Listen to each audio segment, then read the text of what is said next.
At 11:42 a.m. on Sunday morning, I walked back from church with a lemon pound cake in my hands and found my key didn't fit my own front door. At first, I thought I was just tired. I tried again. Then I noticed the brass lock wasn't mine, and taped neatly to the door, on my door, was a folded piece of paper with my name written in my daughter-in-law's handwriting. I stood there for a long time before I opened it. That was the moment I realized something had been happening in my own home, without me. The paper said, "Barbara, we've changed the locks for safety reasons. Please ring the bell, and someone will let you in. We need to talk about the living situation when you get back." I read it twice. The cake was still warm in my hands. Mrs. Henderson from across the street was watering her hydrangeas, and I could feel her watching me, even though she pretended not to. I folded the note, put it in my purse, and rang my own doorbell. It took nearly 3 minutes before my daughter-in-law Jennifer opened the door. She was wearing yoga pants and one of my son's old college sweatshirts. Her hair was in a high ponytail. She looked at me with something I can only describe as polite distance. "Hi, Barbara," she said. "Come on in." I walked into the foyer of the home I'd lived in for 34 years, the home my husband and I bought in 1991 when Kevin was 6 years old, the home where I'd hosted every birthday, every Christmas, every Easter dinner. The walls still held the same paint color I'd chosen in 2003. The floor still had the scuff mark near the stairs from when we moved the piano. "Why are the locks changed?" I asked. My voice was calm. I've never been one to shout. Jennifer closed the door behind me. "We can talk in the living room," she said. I set the cake on the entry table and followed her. Kevin was on the couch with his laptop. He glanced up, gave me a quick smile, then looked back at the screen. "Hey, Mum," he said. "If you've ever felt quietly pushed aside in your own family, you'll understand why I remember that morning so clearly." I sat in the armchair near the window. Jennifer sat on the couch next to Kevin, her hand resting on his knee. For a moment, no one said anything. "So," I said, "the locks." Jennifer took a breath. "We've been talking, and we just feel like it's time to update some things around the house. Security, you know. There've been break-ins 2 streets over." I nodded slowly. I hadn't heard about any break-ins. "Well, they happened," she said. Her tone was pleasant, even. "Anyway, we had a locksmith come by yesterday while you were out. It was easier to just get it done, without telling me. We knew you'd be back," Kevin said, still looking at his laptop. "It's not a big deal, Mum." I looked at my son. He was 40 now, married for 6 years, still had that same habit of avoiding eye contact when something uncomfortable was happening. "I'd like a key," I said. There was a pause. Jennifer's hand tightened just slightly on Kevin's knee. "Of course," she said. "We'll get you one. We just need to figure out a system, so we all know who's coming and going." A system? In my own home? I didn't argue. Not then. I just nodded, stood up, and went to the kitchen to put the lemon pound cake away. Jennifer followed me. "Barbara," she said, leaning against the counter, "I think we should talk about long-term plans." I opened the refrigerator and placed the cake inside, next to a carton of oat milk I'd never purchased. "What kind of plans?" I asked. "Well," she said, and her voice had that careful tone people use when they've rehearsed something. "Kevin and I have been here almost 3 years now. We've contributed a lot to the household. We've made improvements. We're planning to start a family soon. And we're just wondering when you might be thinking about transitioning to a smaller place, something more manageable for you." I closed the refrigerator and turned to face her. "This is my home, Jennifer." "I know," she said quickly. "And we're so grateful you let us stay here after we had that rough patch. But things are different now. Kevin's career is going really well. We're ready to settle down. And honestly, this house is a lot for one person." "I'm not one person," I said. "There are 3 of us living here." She smiled. It was a kind smile. That's what made it so difficult. "For now," she said. I didn't respond. I walked past her, went upstairs to my bedroom, and closed the door. I sat on the edge of my bed and looked out the window at the oak tree my husband planted the year Kevin was born. The branches reached past the roofline now. I didn't cry. I've never been much of a crier, but I did sit there for a long time, understanding that something had shifted, something I should have seen coming. Let me go back, because this didn't start on that Sunday morning. It started 2 years and 8 months earlier, in June, when Kevin called me on a Thursday night. "Mum," he said, "can I ask you something?" Of course. Jennifer and I are having some trouble with our lease. The landlord's selling the building and we have to be out in 60 days. We're looking for a new place, but the market's insane right now. Would it be okay if we stayed with you for a little while, just until we find something? I was 68 then. I'd been living alone for 4 years, since my husband Tom passed. The house was quiet, too quiet sometimes. I'd been thinking about renting out a room, maybe to a teacher or a nurse, someone stable and kind, but this was my son. Of course, I said. You're always welcome here. It'll just be temporary, he said. 2 months, maybe 3. We'll pay rent. You don't need to pay me rent, I said. No, we will. I insist. They moved in on July 9th. I helped them carry boxes up to the guest room. Jennifer hugged me and said, "Thank you so much, Barbara. This means everything." For the first month, it was fine. They were quiet. They cleaned up after themselves. Kevin took out the trash without being asked. Jennifer cooked dinner twice a week and always made enough for me. They gave me $300 the first month. I told them it was too much, but Kevin insisted. "You're letting us stay here, Mum. It's the least we can do." The second month, they gave me $200. Kevin said work had been slow. I understood. The third month, they didn't mention it. I didn't ask. By October, I noticed small things. The thermostat was set higher than I usually kept it. The grocery bill had doubled. There were subscription streaming services showing up on my credit card that I hadn't authorized. When I mentioned it to Kevin, he said, "Oh yeah, we put those on there. Don't worry, we'll pay you back." They didn't. In November, Jennifer asked if they could use the garage for storage. "Just while we're looking for a place," she said. I agreed. By December, the garage was so full of their belongings, I couldn't park my car inside anymore. That winter was hard. The furnace broke on New Year's Eve.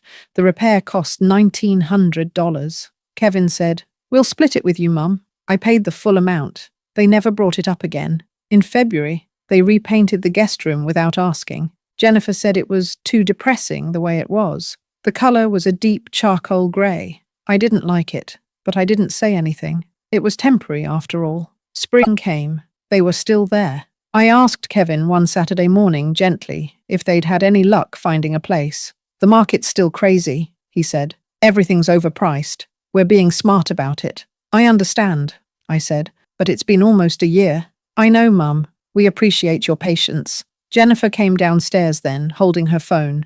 "Oh my God, Barbara, you have to see this kitchen renovation I found on Pinterest. Wouldn't this be amazing in here?" She showed me a picture of white cabinets and marble countertops. My kitchen had oak cabinets my husband and I had installed ourselves in 1996. They were dated, but they were sturdy. They were ours. "It's nice," I said. "We should do it," she said to Kevin. "Maybe someday," he said. But the way she looked around my kitchen, I could tell she'd already decided. By summer, they'd been there a full year. I made a lemon pound cake for the 4th of July, the same recipe I always used. Jennifer took one bite and said, "This is really sweet, Barbara. Have you ever tried using a sugar substitute? It's so much healthier." I didn't make another cake for 3 months. In August, my friend Diane from church came over for tea. We sat in the living room, and I saw her glance toward the stairs when she heard Jennifer's voice calling down to Kevin. "Are they still here?" Diane asked quietly. "For now," I said. She looked at me for a long moment. "Be careful, Barbara." "Of what?" "Of forgetting this is your home." I laughed it off then, but I thought about it later that night, lying in bed, listening to Kevin and Jennifer talking in the room down the hall. I couldn't hear the words, but I could hear the tone. Comfortable, settled, permanent. In September, I paid the property taxes. $3,200. I'd always paid them. It was my house. But that year, it felt heavier. Kevin had a good job. Jennifer worked remotely for a marketing company. They had income. They had savings. But they never offered to help with the taxes. In October, the roof started leaking over the back porch. The repair cost $1,200. I paid it. In November, Jennifer started rearranging the furniture. She moved my grandmother's side table into the basement and replaced it with something she'd ordered online. When I asked about it, she said, "I hope you don't mind. I just thought we could freshen things up a bit." I minded, but I didn't say so. By December, they'd been there a year and a half. I started waking up in the middle of the night with my heart pounding, feeling like a guest in my own home. In January, I went to see my lawyer. His name was Richard Paulson. He'd handled my husband's estate when Tom died. He was in his 70s, semi-retired, but still kept a small practice. "Richard," I said, "I need to ask you about something." I told him the situation. He listened carefully. "Is the house in your name?" he asked. "Yes, just mine. Tom and I had it in both our names, but when he died, it transferred to me. We'd set up a living trust years ago."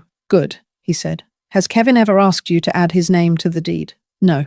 "Has he contributed financially in any documented way? Mortgage payments, tax payments, major repairs?" "No." Richard leaned back in his chair. "Then legally he's a tenant. Even without a formal lease, if he's been living there for over a year, he's established tenancy, which means you'd have to go through a formal eviction process if you ever wanted him to leave." The word eviction felt like a stone in my chest. "I don't want to evict my son," I said. "I understand. I'm just telling you where you stand legally. My advice? Have a conversation. Set boundaries. If they won't respect them, you may need to take formal steps." I thanked him and left. I didn't have the conversation. Not then. I told myself I was waiting for the right time, but really I was afraid. In March, Jennifer announced they were redoing the downstairs bathroom. "It's our anniversary gift to each other," she said, "but it'll benefit everyone." They spent $4,000. None of it was mine, but they never asked. They just did it. And when it was finished, Jennifer walked me through it like she was showing off her own renovation. "Don't you love it?" she asked. "It's very nice," I said. In April, I got sick, just a bad cold, but it knocked me down for a week. I stayed in my room most of the time. Jennifer brought me soup once. Kevin checked on me twice. Mostly I was alone. When I felt better, I went downstairs and noticed the living room furniture had been rearranged again. The photo of Tom and me from our 30th anniversary was no longer on the mantel. It was on a shelf in the hallway, half hidden behind a plant. I moved it back. The next day, it was gone again. In May, Jennifer's sister came to visit for a weekend. I heard them talking in the kitchen. "When are you guys going to get your own place?" the sister asked. Jennifer laughed. "Why would we? This house is perfect. And honestly, I think Barbara likes having us here. She'd be so lonely otherwise." I stood in the hallway, holding a basket of laundry, and felt something harden inside me. In June, I went back to see Richard. "I need to update my estate documents," I said. He raised an eyebrow. "Any particular reason?" "I just want to make sure everything's clear." We spent 2 hours going over everything. The house was in the living trust. Kevin was the beneficiary, but only upon my death. I could revoke or amend the trust at any time. I could sell the house at any time. I had full legal authority. "What if I wanted to remove him as beneficiary?" I asked. "You can do that," Richard said. "It's your trust." But I'd ask why. I didn't answer right away. "Let me ask you something, Barbara," he said. "Are you afraid in your own home?" "No." "Are you being mistreated?" "No, not exactly. But you're not happy." I looked down at my hands. "I feel like I'm disappearing." He nodded slowly. "Then it's time to set boundaries. Real ones, not suggestions. Boundaries." I left his office with updated documents. The house would stay in the trust, but I added a clause. If I decided to sell or transfer the property during my lifetime, I had full authority to do so without Kevin's consent. I also named my niece in Oregon as a secondary beneficiary. I didn't tell Kevin. I didn't tell Jennifer. In July, they celebrated 3 years of marriage. They went out for dinner and came home late, laughing in the driveway. I watched from my bedroom window. They looked happy, young, full of plans. I wondered if I was being unfair, if I was holding on too tightly to a house that was too big for me anyway, if I should just let go. But then I remembered the photo moved from the mantel, the garage I couldn't use, the kitchen Jennifer talked about gutting, the way Kevin avoided my eyes when I asked about his plans. In August, the air conditioner broke. It was a Saturday, and the temperature was 94 degrees. I called the repair company. They said it would cost $2,800 to replace the unit. I didn't have $2,800 sitting around, not easily. I'd been dipping into savings for 2 years, covering costs I used to split with Tom, plus the extra expenses of having Kevin and Jennifer there. I went downstairs and found Kevin on the couch. "The AC is broken," I said. "It's going to cost $2,800 to fix." He looked up. "That's rough." I waited. "Can you cover it?" he asked. Something inside me cracked. "Can I cover it?" I repeated. "Well, yeah. I mean, it's your house, Kevin. You've been living here for 3 years. You and Jennifer both work. You haven't paid rent in over 2 years. You haven't helped with property taxes, utilities, or repairs.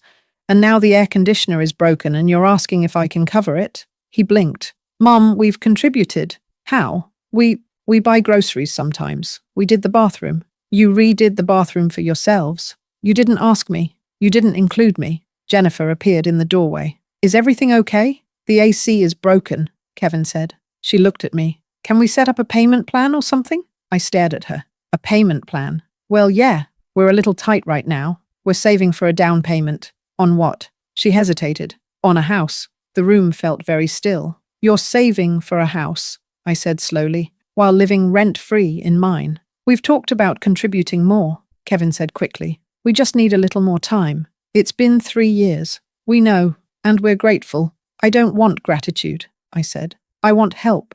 I want partnership. I want to feel like this is still my home. Jennifer's face shifted. Something cooler came into her eyes. Barbara, she said quietly, I think you're overreacting.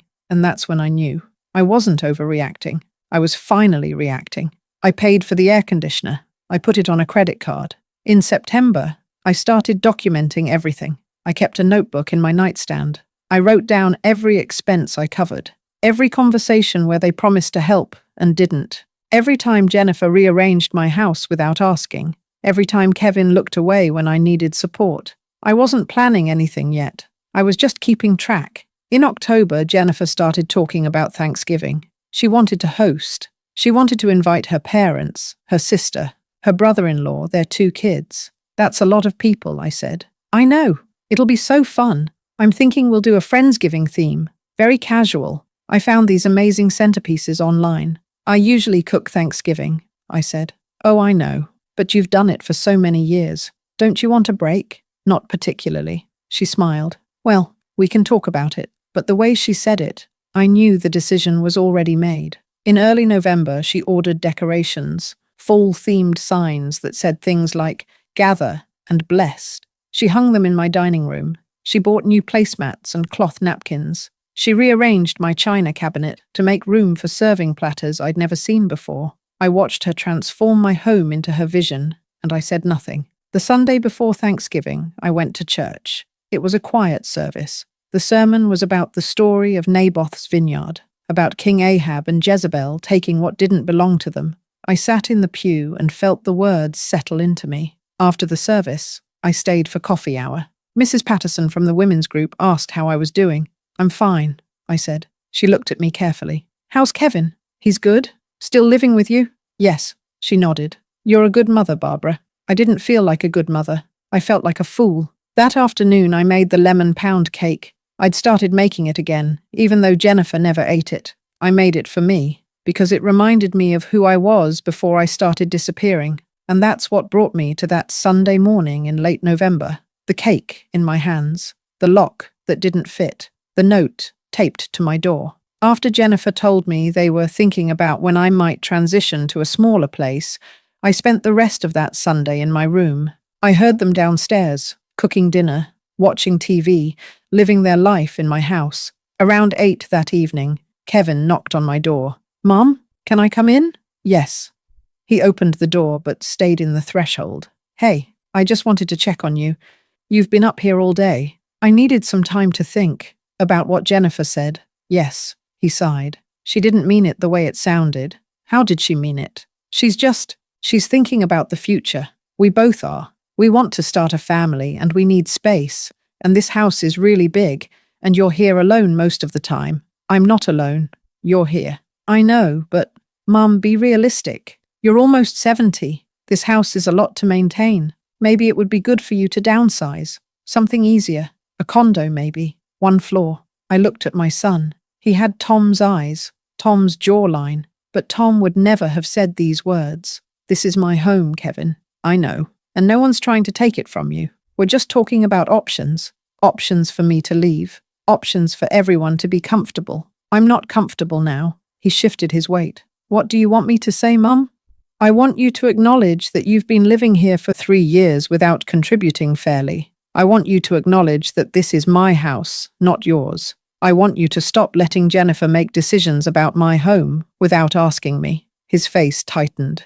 Jennifer's my wife, and I'm your mother, and this is my house. You're the one who let us move in. I let you stay temporarily, not permanently, not as owners. We've never acted like owners. You changed the locks without telling me." He was quiet for a moment. "That was a security decision. It was a power decision." He looked away. "I think you're being unfair, and I think you're being entitled." He left without another word. I didn't sleep much that night. I lay in bed, listening to the house settle, and made a decision. Monday morning, I called Richard Paulson.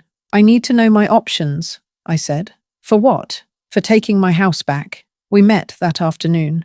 I brought my notebook. I showed him everything I'd documented. The expenses, the conversations, the note from the door. "They changed the locks?" he asked. "Yes." "Without your permission?" "Without even telling me." He leaned back and folded his hands. "Barbara, what they've done is called a constructive eviction. They're trying to make you feel like you don't belong in your own home, and legally they have no right to change the locks. You're the owner. They're tenants. What can I do?" "Several things. First, you can file a police report for unlawful lock change. Second, you can serve them with a formal notice to vacate. Third, you can document everything and prepare for a possible unlawful detainer lawsuit if they refuse to leave." That sounds extreme. It might not come to that. Sometimes just showing people you're serious is enough, but you need to be prepared to follow through. "I don't want to destroy my relationship with my son." "I understand. But right now he's destroying your peace. You have to decide which matters more."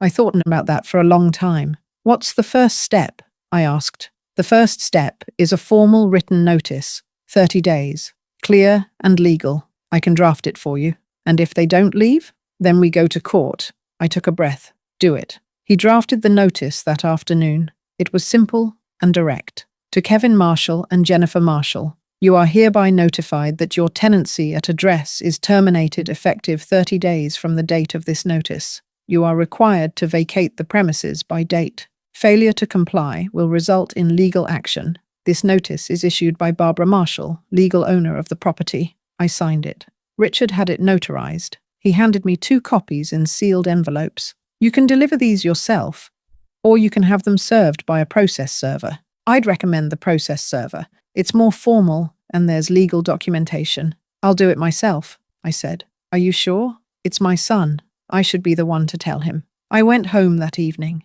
Kevin and Jennifer were in the kitchen making dinner, something with quinoa. The smell filled the house. I walked in and set the 2 envelopes on the counter. "What's this?" Jennifer asked. "A notice to vacate," I said. "You have 30 days. Kevin turned from the stove. "What?" "I'm asking you to leave." Jennifer picked up one of the envelopes and opened it. She read it, her face going very still. "You're evicting us," she said flatly. "I'm asking you to leave. There's a difference." "This is insane," Kevin said. "Over what? A lock? Over 3 years of disrespect. Over taking my home for granted. Over making me feel like a guest in the house I've owned for 34 years. Jennifer set the paper down. "We've done nothing but try to help you. I didn't ask for your help. I asked you to stay temporarily. That was 3 years ago. We've contributed.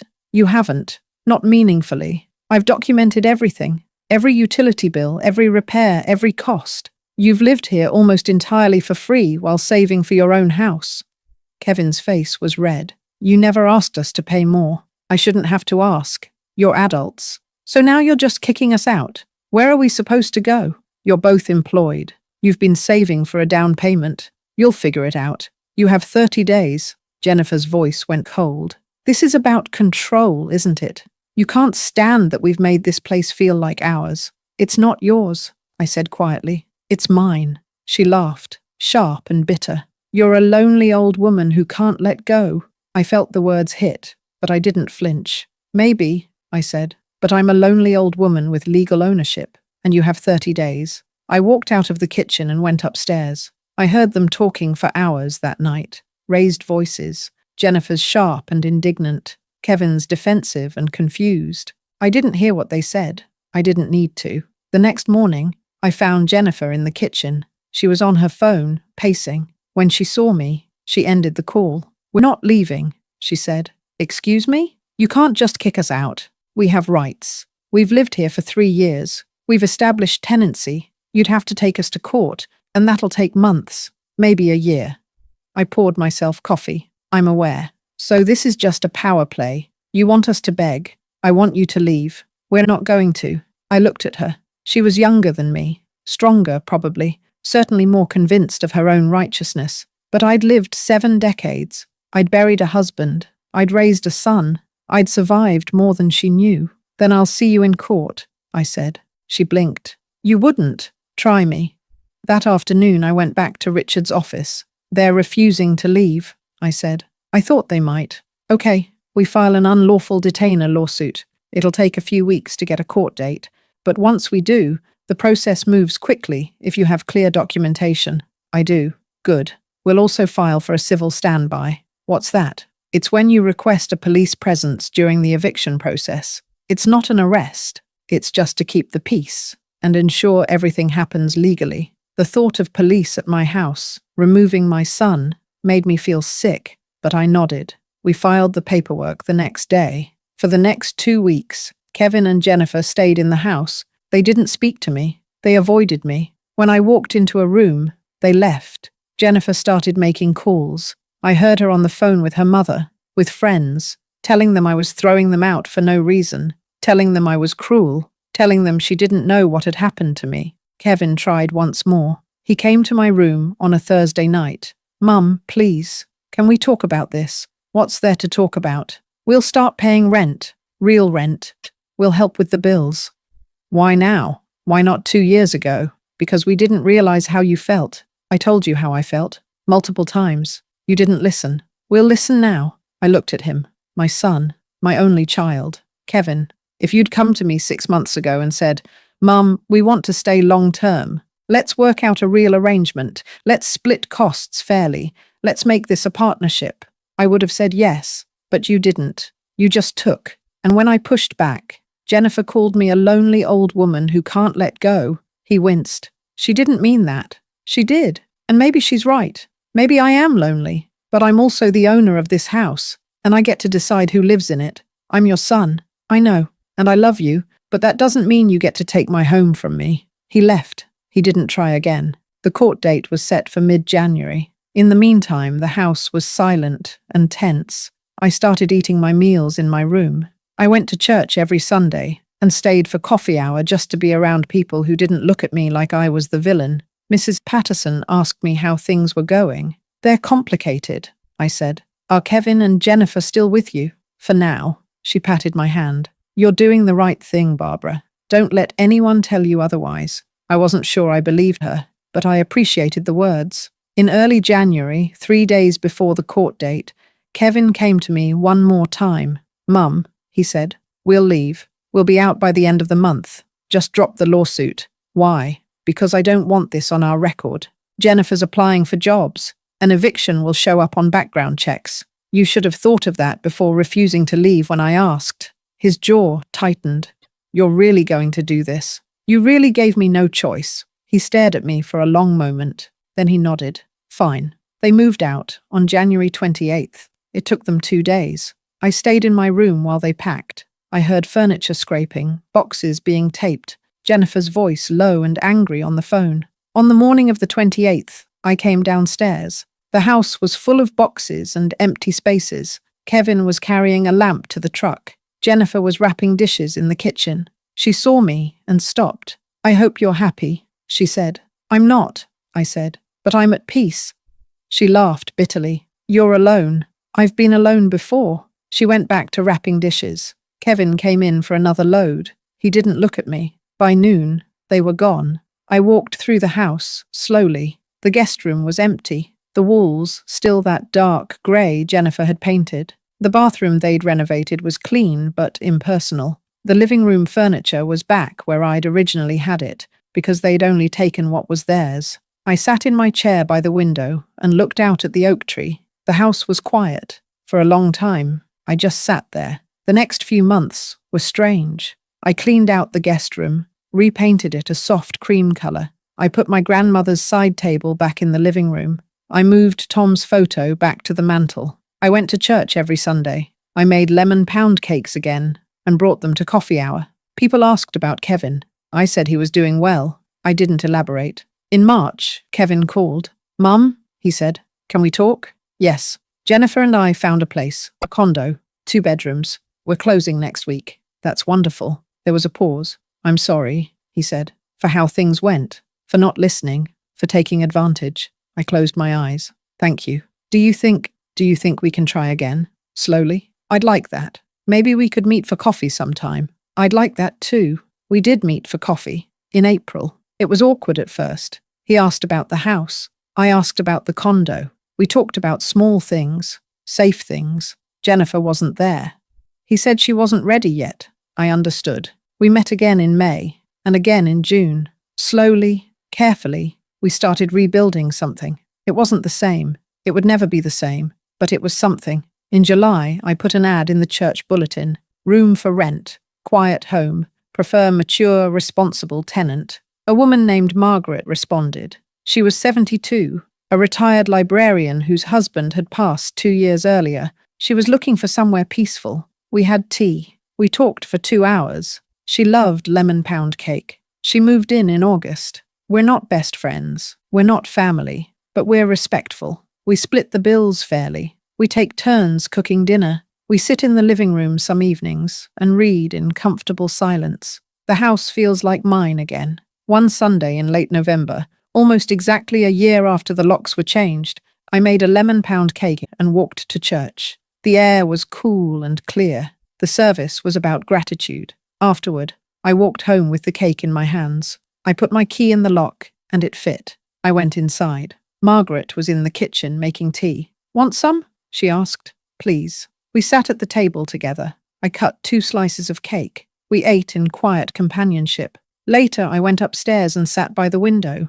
The oak tree was bare now, branches dark against the winter sky. But spring would come. It always did. I thought about that Sunday a year ago, the lock that didn't fit, the note on the door, the moment I realized I'd been disappearing. I thought about all the ways we lose ourselves quietly, how we make room for people we love and forget to keep room for ourselves, how we confuse peace with silence and love with surrender.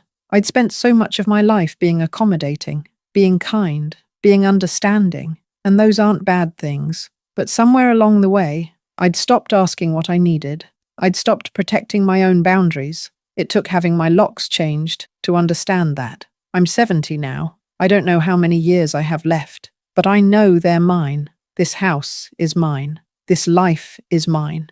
And I'm not disappearing anymore. If this story meant something to you, or reminded you of your own strength, I hope you'll stay and listen to another one. We're never too old to protect our peace. And if you're facing something similar, if someone in your family is making decisions about your home or your finances without your consent, please know there are resources available. Elder services in your community can provide confidential guidance. You don't have to navigate it alone. The difference between love and surrender is consent. The difference between peace and silence is dignity. And aging doesn't mean losing authority over your own life. I learned that at 69, standing on my own front porch with a cake in my hands and a lock that didn't fit. I hope you never have to learn it that way. But if you do, I hope you remember you're allowed to fight back, quietly, legally, with dignity, and you're allowed to win.